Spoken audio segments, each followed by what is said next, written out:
শিক্ষার্থীদের আন্দোলনের মুখে পড়ে ডক্টর ইউনূস আর ক্ষমতায় থাকতে পারতেছে না। এইদিকে সমন্বয়কদের কঠিন গণধুলাই দিচ্ছে সাধারণ শিক্ষার্থী। বিস্তারিত জানতে ভিডিওগুলো দেখতে থাকুন। সচিবালয়ের ভিতরের দিকে দেখছেন যে লাঠি সোটা মারা হচ্ছে। আপনারা দেখতে পাচ্ছেন এই মুহূর্তে সচিবালয়ের ভিতরে গুলিস্তানে আপনারা দেখছেন টিয়ার শেল, সাউন্ড গ্রেনেড ছুটছে এবং দেখতে পাচ্ছেন যে শিক্ষার্থী এবং পুলিশের মধ্যে কিন্তু ধাওয়া পাল্টা ধাওয়ার মতো পরিবেশ আমরা লক্ষ্য করতে পারছি।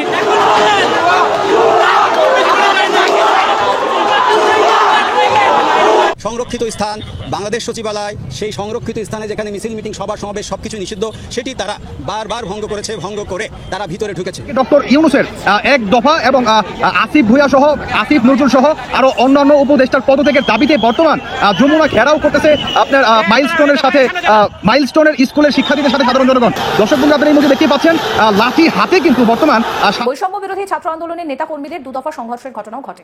এতে 19 জন আহত হন বলেও দাবি করা হয় উভয় পক্ষের তরফে। দর্শক আসসালামু আলাইকুম। সাধারণ শিক্ষার্থীদের কিছুতেই থামানো যাচ্ছে না, আবারও সচিবালয়ের মধ্যে ঢুকে গেছে। প্রিয় দর্শক শ্রোতা, তারা এক দফায় যাচ্ছে এই সরকারের পদত্যাগ। যে কোনো মুহূর্তে কঠিন একটা অ্যাকশনে নামবেন সাধারণ শিক্ষার্থী। প্রিয় দর্শক শ্রোতা, এইদিকে শেখ হাসিনার নেতাকর্মী রাজপথে নেমে গেছে। শেখ হাসিনা দ্বিগুণ শক্তি নিয়ে দেশে ফিরবেন এমনটাই আন্দাজ করা যাচ্ছে। সবকিছু মিলে ডক্টর মোহাম্মদ ইউনূস এবং উপদেষ্টারা কঠিন বিপদের সম্মুখীন। আজকের এই ভিডিওটি দেখলে বিস্তারিত বুঝতে পারবেন আজকে বর্তমান দেশের পরিস্থিতি কেমন এবং তাছাড়া ঢাকা শহরে উত্তপ্ত পরিবেশ কেমন ভাবে চলতেছে। দর্শক, বেশি কথা না বাড়িয়ে আমরা মূল ভিডিওতে চলে যাই। আপনারা মনোযোগ সহকারে বিস্তারিত ভিডিওগুলো সম্পূর্ণ দেখতে থাকুন। গুলিস্তানে আপনারা দেখছেন টিয়ার শেল, সাউন্ড গ্রেনেড ছুটছে এবং দেখতে পাচ্ছেন যে শিক্ষার্থী এবং পুলিশের মধ্যে কিন্তু ধাওয়া পাল্টা ধাওয়ার মতো পরিবেশ আমরা লক্ষ্য করতে পারছি এবং গাড়ি নিয়ে গিয়ে সামনে সাউন্ড গ্রেনেড ছুড়ে আসছে, সেটি আপনারা দেখতে পাচ্ছেন গুলিস্তান 0 পয়েন্টে। মূলত যদি একটু জানিয়ে রাখতে চাই, আজ সকাল থেকেই মূলত এই সচিবালয়ের সামনে অর্থাৎ সকাল থেকে শিক্ষার্থীরা আন্দোলনের শুরু করে সায়েন্স ল্যাব মোড়ে, সেখান থেকে শুরু করে তারপরে কিন্তু আমরা দেখছি যে সায়েন্স ল্যাব মোড় থেকে মাধ্যমিক শিক্ষা বোর্ড এবং সেখান থেকে শিক্ষা মন্ত্রণালয় ঘেরাও করার উদ্দেশ্যে সচিবালয়ের সামনে আসে এবং তারপরে কিন্তু এখানে বেশ অবস্থান নেয়। তার আগে কিন্তু পুলিশের বাধা ব্যারিকেড ভেঙে তারা মূলত এই সচিবালয়ের সামনে আসে এবং সেখানে ঘন্টা দুয়েক অপেক্ষা করে স্লোগান দিয়ে তারপরে কিন্তু তারা মূলত সচিবালয়ের ভিতরে প্রবেশ করে। হুড় করে কিন্তু তারা গেট ভেঙে একেবারে সব শিক্ষার্থীরা, হাজার হাজার শিক্ষার্থীরা কিন্তু প্রবেশ করছে, সেটি আমরা দেখেছিলাম এবং পরবর্তীতে সেনাবাহিনী ও পুলিশের সহযোগিতায় এক পর্যায়ে আমরা দেখেছি যে তারা সচিবালয় থেকে বের করে দিয়ে তাদেরকে সাউন্ড গ্রেনেড এবং টিয়ার শেল ছুড়ে তারপরে কিন্তু ছত্রভঙ্গ করেছে। আপনাদেরকে নিয়ে যেতে চাই সচিবালয়ের যে আশপাশের এলাকা, সেখানে ঢাকা মেট্রোপলিটন পুলিশের পক্ষ থেকে ব্রিফ করা হচ্ছে চলমান পরিস্থিতি। আমরা পুলিশ কর্মকর্তার বক্তব্য শুনবো। সংরক্ষিত স্থান বাংলাদেশ সচিবালয়, সেই সংরক্ষিত স্থানে যেখানে মিছিল মিটিং সভা সমাবেশ সবকিছু নিষিদ্ধ, সেটি তারা বারবার ভঙ্গ করেছে, ভঙ্গ করে তারা ভিতরে ঢুকেছে। তো ভিতরে ঢুকে এটা একটা সরকারি সংরক্ষিত প্রতিষ্ঠান, আপনারা জানেন this is the heart of the administration of Bangladesh government. সুতরাং আমরা তখন তারা ভিতরে যে গাড়ি ভাঙচুর করছে, ডকুমেন্ট আছে, অন্যান্য অফিস আদালত তারা ভাঙচুর করার চেষ্টা করছে, জানমালের ক্ষয়ক্ষতি তারা যখন শুরু করছে তখন আমরা তাদেরকে সেখান থেকে ডিসপার্স করেছি। তো আমরা চাই শান্তিপূর্ণ উপায়ে প্রতিটি সমস্যার সমাধান হোক। তাদের যদি কোনো দাবি দাওয়া থাকে তাহলে যথোপযুক্ত অথরিটির সাথে তারা সেটি উপস্থাপন করবে। আমরা এ বিষয়ে তাদের অবশ্যই হেল্প করবো। আমরা চাই এই যে সংরক্ষিত স্থানে কোনো ধরনের দাবি দাওয়া নিয়ে যাতে কোনো পক্ষই, ছাত্র, শ্রমিক, জনতা, কেউই যেন সংরক্ষিত যে স্থানগুলা, ডিএমপি যে স্থানগুলা সার্কুলার দিয়ে নিষিদ্ধ করেছে, রাজনৈতিক বা সকল ধরনের সভা সমাবেশ যেখানে নিষিদ্ধ আছে সেখানে তারা যেন সমবেত না হয়। এই বার্তাটাই আমরা কিন্তু সকাল থেকে তাদেরকে দিচ্ছি এবং এখনও আপনাদের মাধ্যমে আমরা সবাইকে এই কথাটি জানিয়ে দিতে চাই যে সভা সমাবেশ যেখানে নিষিদ্ধ করা রয়েছে ওই জায়গাগুলো দয়া করে আপনারা অ্যাভয়েড করেন। আমরা চাই শান্তিপূর্ণ উপায়ে আপনাদের যদি কোনো দাবি দেওয়া থাকে সেটি সমাধান অথরিটি করবে, প্রপার অথরিটি। শিক্ষার্থীদের দাবি নিয়ে কোনো মহলের সাথে কথা বলেছি আমরা অবশ্যই, আমি ইতিমধ্যে সচিব এবং উপদেষ্টা স্যারকে জানিয়েছি, তাদের যথাযথ দাবির পক্ষে আমরা এটা চেষ্টা করবো। Thank you. দর্শক, আমরা দেখতে পাচ্ছিলাম কিছুক্ষণ আগে সচিবালয়ে যে উত্তেজনা হয়েছে, শিক্ষার্থীদের সাথে পুলিশের ধাওয়া পাল্টা ধাওয়ার ঘটনা ঘটেছে, সেই সময়কার কিছু ছবি আপনারা এই মুহূর্তে দেখতে পাচ্ছেন। এগুলো কিছুক্ষণ আগের ছবি এবং আমরা যেটি এই মুহূর্তে জানতে পারলাম, পুলিশের যে কর্মকর্তা ব্রিফ করলেন, আমরা ওনার পরিচয় জানার চেষ্টা করছি। তিনি যেটি জানালেন এই মুহূর্তে যে যেহেতু সচিবালয়ের সামনে ঢাকা মেট্রোপলিটন পুলিশের তরফ থেকে বেশ কিছু এটি একটি গুরুত্বপূর্ণ সরকারি বা প্রশাসনিক স্থাপনা, কেপিআই জোন যেগুলোকে বলা হয়, এইসবের সামনে কিন্তু বেশ কয়েকদিন ধরে আসলে কোনো ধরনের সভা সমাবেশ বা জমায়েত যাতে না হয় সেটি আগে থেকেই পুলিশের পক্ষ থেকে নির্দেশ দেওয়া হয়েছিল। সেটি আবারও তারা সেইটি নিশ্চিত করতে আসলে তারা ছাত্রদেরকে সরিয়ে দিয়েছেন, এমনটা দাবি করেছেন পুলিশের কর্মকর্তা।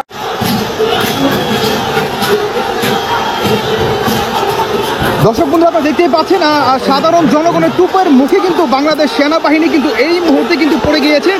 তাদের হাতে লাঠি সুটা নিয়ে কিন্তু বর্তমান সেনাবাহিনী পুলিশকে কিন্তু ঘিরে রেখেছে, যে সেনাবাহিনী ভুয়া ভুয়া বলে কিন্তু তারা স্লোগান পর্যন্ত কিন্তু দিয়ে বেড়াচ্ছে। উল্টো দিকে তারা বলতেছে যে স্কুলের যে বিমানের দুর্ঘটনা, এটাকে কেন্দ্র করে কিন্তু যে বাচ্চাদের বা শিশু বাচ্চাদের যে লাশ, সেই লাশ কিন্তু গুম করে, এটাকে কেন্দ্র করেই সেনাবাহিনীকে বর্তমান ভুয়া ভুয়া বলে স্লোগান দিচ্ছে।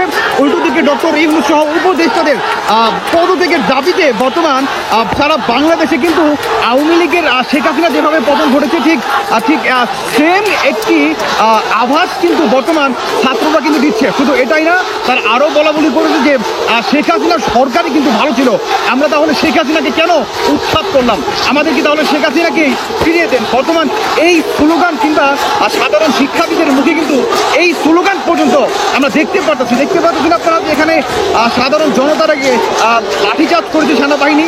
উল্টো দিকে সাধারণ জনগণও ক্ষিপ্ত হয়ে গিয়েছে, তারা বলা বলি করেছে যে অন্তর্বর্তীকালে সরকারের পদত্যাগ চাই, আসিফ ভুঁইয়ার পদত্যাগ চাই, আসিফ নজরুলের পদত্যাগ চাই। অনেকের কিন্তু পদত্যাগের দাবিতে বর্তমান ঢাকার রাজপথে কিন্তু ঘেরাও করে আছে সাধারণ শিক্ষার্থীরা। দর্শক আপনারা দেখতেই পাচ্ছেন, যদি শিক্ষা উপদেষ্টার পদত্যাগ না করায় আমরা সবাই টাকা তুলে শেখ হাসিনার আবার বাংলাদেশ আনবো। শেখ হাসিনা ভালো ছিল, এই সরকার যদি এই আন্দোলন, এই ছাত্র সমাজের দাবি না মেনে নেয় তাহলে কি হলো আমাদের দাবি, কি আমাদের আন্দোলন। আমি 3 দিন টিয়ারশেল খাইতে বলেছিলাম, আমি জুলাই 89 3 দিন বলেছিলাম টিয়ারশেল খাইয়া।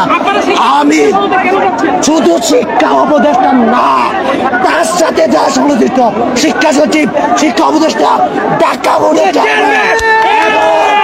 মারা গেছে। আমরা ফ্রেন্ড সার্কেল মিলে 50+ লাশ বের করছি, টোটাল মারা গেছে 150+, নিউজ করে 20 জন ফাইজলামি পাইছে, এরা লাশ গুম করে রাত্রে। আমরা কালকে পরীক্ষা ছিল, আজকে পরীক্ষা স্থগিত করা হয়েছে। আমরা পরীক্ষার পর না করে কালকে রাত 2:30টার সময় বের হয়ে গেছি। এটা কি ফাইজলামি? আর কি শুনতে চান? কোথায় 200, কোথায় 20, সরকার ফাইজলামি পাইছে, সেনাবাহিনী ফাইজলামি পাইছে। এটা দর্শক বন্ধুরা আপনারা দেখতেই পাচ্ছেন এই মুহূর্তে ডক্টর ইউনূসের পদত্যাগের দাবিতে মাইলস্টোনের স্কুলের শিক্ষার্থীদের সাথে সাধারণ শিক্ষার্থী এবং সাধারণ জনগণ কিন্তু বর্তমান রাজপথে কিন্তু নেমে আসছে। শুধুমাত্র মাইলস্টোনের স্কুলের শিক্ষার্থীদের লাশ শুধু চাওয়ার জন্যই না, উল্টো দিকে ডক্টর ইউনূসের এক দফা এবং আসিফ ভুঁইয়া সহ, আসিফ নজরুল সহ আরও অন্যান্য উপদেষ্টার পদত্যাগের দাবিতে বর্তমান যমুনা ঘেরাও করতেছে আপনার মাইলস্টোনের স্কুলের শিক্ষার্থীদের সাথে সাধারণ জনগণ। দর্শক বন্ধু আপনারা এই মুহূর্তে দেখতে পাচ্ছেন লাঠি হাতে কিন্তু বর্তমান সাধারণ শিক্ষার্থীরা কিন্তু বর্তমান রাজপথে নেমে আসছে। উল্টো দিকে সেনাবাহিনীর কিন্তু টুপের মুখে কিন্তু পড়ে গেল সাধারণ শিক্ষার্থীদের সামনে। দর্শক বন্ধুরা এই মুহূর্তে কিন্তু 5ই আগস্ট কিন্তু একটা আভাস কিন্তু পাওয়া যাচ্ছে বাংলাদেশের এই মাইলস্টোন স্কুলের যে বিমানের যে দুর্ঘটনা, এটাকে কেন্দ্র করে সামনে কিন্তু আরো ভয়াবহ একটি অবস্থা হবে। কারণ আপনার সাধারণ শিক্ষার্থীরা তারা শুধু একটা স্লোগান দিচ্ছে যে ভুয়া বলে। তারা আরো বলতেছে যে মধ্যরাতে সেনাবাহিনী তারা অনেকগুলো অ্যাম্বুলেন্স মাইলস্টোনের স্কুলের ভিতরে ঢুকায়, সেখান থেকে তারা অনেক লাশ তারা বের করে নিয়ে গুম করে ফেলে। দর্শক বন্ধুরা এটার দাবিতে এবং উপদেষ্টা ডক্টর ইউনূস সহ আরো অনেক উপদেষ্টাকে পদত্যাগের দাবিতে বর্তমান সাধারণ শিক্ষার্থীরা কিন্তু ঢাকার রাজপথে কিন্তু নেমে আসছে। কিন্তু বের করছে, আমরা দেখছি ককটেল বিস্ফোরণ হচ্ছে এবং যারা প্রবেশ করেছিল তাদের কিন্তু পুলিশ এবং সেনাবাহিনীর সদস্যরা কিন্তু লাঠিচার্জ করছে, এমনকি সরাসরি দেখার চেষ্টা করছি। দর্শক দেখছেন টিএসএল এবং সচিবালয়ের ভিতরে যারা প্রবেশ করেছিল তাদেরকে কিন্তু পুলিশের সদস্যরা আমরা দেখছি তাদেরকে প্রতিহত করার জন্য কিন্তু লাঠিচার্জ করছে। যারা ভিতরে প্রবেশ করেছিল আবারও সেই গেট দিয়ে কিন্তু তাদেরকে বের হতে হচ্ছে। দর্শক, সচিবালয়ের ভিতরে যারা প্রবেশ করেছিল দেখানোর চেষ্টা করছি সচিবালয় থেকে সচিবালয়ের যে বর্তমান পরিস্থিতি।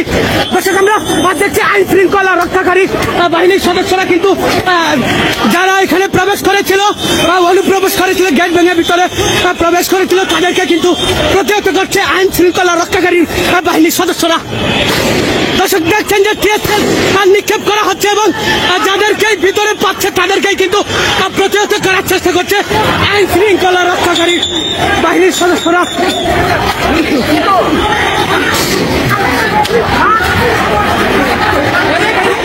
দর্শক, দেখছেন আইন শৃঙ্খলা রক্ষাকারী বাহিনীর সদস্যরা কিভাবে তাদেরকে গেট থেকে বের করছে এবং যেদিক দিয়ে আসছিল তাদেরকে সেদিক থেকেই কিন্তু প্রতিহত করে তাদেরকে বের করা হচ্ছে।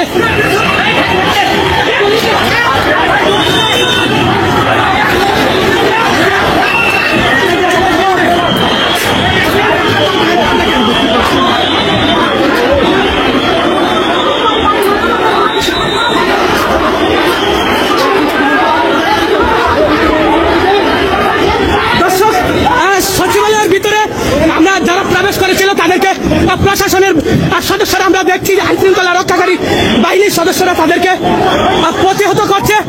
সচিবালয়ের ভিতরে যারা প্রবেশ করেছিল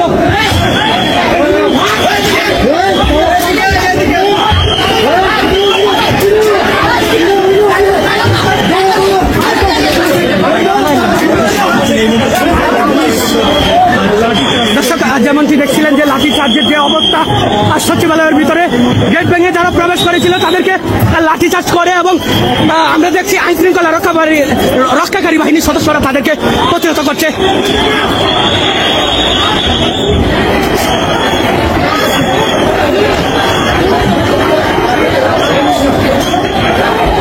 সম্মানিত দর্শক, আশা করতেছি বিস্তারিত ভিডিওগুলো আপনারা সম্পূর্ণ মনোযোগ সহকারে শুনেছেন এবং দেখেছেন। প্রিয় দর্শক শ্রোতা, আপনারা ভিডিওতে দেখতে পারলেন সাধারণ শিক্ষার্থী কিভাবে ক্ষিপ্ত হয়ে গেছেন এবং সমন্বয়কদের উপর কত পরিমাণে ক্ষিপ্ত। প্রিয় দর্শক শ্রোতা, সমন্বয়করা যেখানে যাচ্ছে সেখানে বিপদের সম্মুখীন হচ্ছে। তাছাড়া আজকের এই ভিডিওতে যেসব আলোচনা শুনতে পারলেন, এই আন্দোলনে সরকারের পতন ঘটবে। দর্শক, যাই হোক, আজকের এই ভিডিওতে যেসব আলোচনা শুনতে পারলেন, যে ভিডিওগুলো দেখতে পারলেন, প্রিয় দর্শক, এই সম্পর্কে আপনাদের মতামত কি? আপনাদের গুরুত্বপূর্ণ মন্তব্য ভিডিওর কমেন্টে অবশ্যই লিখে জানিয়ে দিন। প্রিয় দর্শক, ভিডিওটি এখানে শেষ করছি। দেখা হবে আবার কোনো আপডেট নতুন নিউজ নিয়ে। সকলে ভালো থাকবেন, সুস্থ থাকবেন। আল্লাহ হাফেজ।